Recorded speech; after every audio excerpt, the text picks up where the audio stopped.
Static in the paint booth is annoying. For starters, it attracts dust. Dust causes defects, and defects cost you time and money. It can also cause paint matching issues around orientation, and well, that cost us money.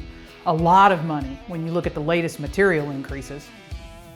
But there's something even more serious and potentially dangerous with static. When it comes to safety in the paint department and booth, compliance isn't optional, it's the law. Now, I'd say most of us are familiar with many of the laws from OSHA around safety. You know, no rags piled up in the corners, no hoses laid out for tripping, and let's not forget the $10,000 each for a razor blade that's found on the floor. But when it comes to controlling static in the booth, or more specifically, the tools or materials used to control static, OSHA, well, they got some rules for that too. Now, I'm a huge fan of anti-stat guns.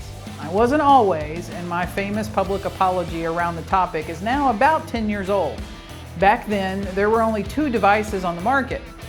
As the popularity of anti-stat guns has been on the rise with many OEMs and paint manufacturers specifically calling out their need to use them now, a ton of new devices have flooded our industry. And just about every trade show or visit from a distributor to shops, you're shown the best and latest product that you could buy. You may even find your favorite painter on social media hyping up how a gun is working for them. Well, here's the expensive truth. Most ionizing guns on the market are not OSHA compliant. Now let that sink in for you shop owners. Yes, you can be legally responsible for the tools and equipment you buy or that you allow your painters or body techs to buy for themselves. If your shop is using the wrong ionizing gun inside the paint booth, you could be breaking 2 separate OSHA regulations at the same time. And OSHA violations can compound quickly with retroactive fines. That potentially can be thousands of dollars in daily fines. So let's break that down for you. First, OSHA Standards Section 1910 covers ventilation requirements for spray finishing operations. They require all refinishing with flammable or combustible liquids to happen in a properly designed paint booth with adequate mechanical ventilation. And the second part of Section 1910 refers to hazardous locations. All equipment inside these locations must meet requirements for Class 1, Division 1 hazardous locations. This does not mean just when the booth is running. If you're using non-compliant equipment inside your booth, well, you've already violated this regulation. This section defines the areas where the tools or equipment must be Class 1 or Division 1 as areas where flammable vapors are present during normal operations. This actually pushes the requirement outside the booth.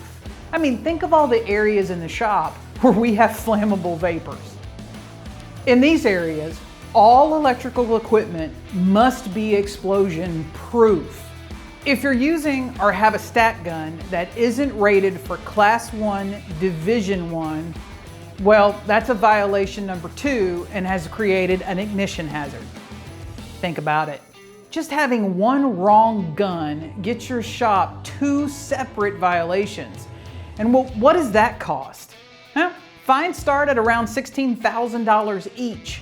That's $32,000 or more in a single OSHA inspection.